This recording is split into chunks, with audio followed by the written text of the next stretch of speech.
好啦，跟住咧我哋就去到 prediction of chemical formula of a covalent substance。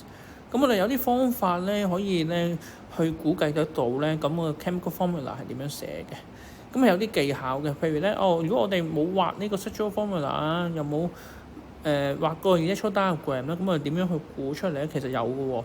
咁可以根據以下嘅方法。咁我哋咧首先要用一個 methane 啦、甲烷嚟做例子啦。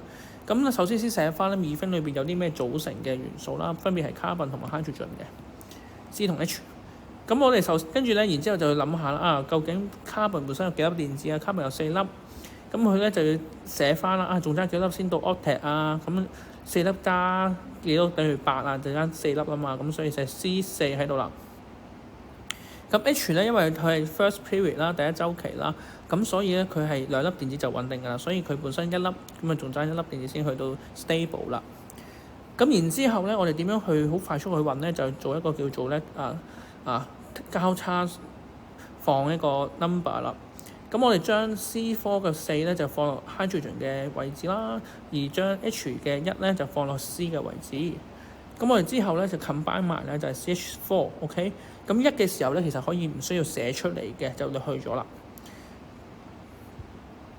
咁你留意啦，呢一步啦，如果發現咧嗰啲嘅數目咧係可以約間嘅話，咁就要做一個約間先得嘅。咁下邊咧就有啲例子啦。咁譬如咧用 oxygen 嚟做例子啦。咁 oxygen 本身佢係6粒在層電子啦，佢爭2粒，咁所以 O2 啦 O2，OK。咁然之後我哋做一個交叉相乘嘅方法啦。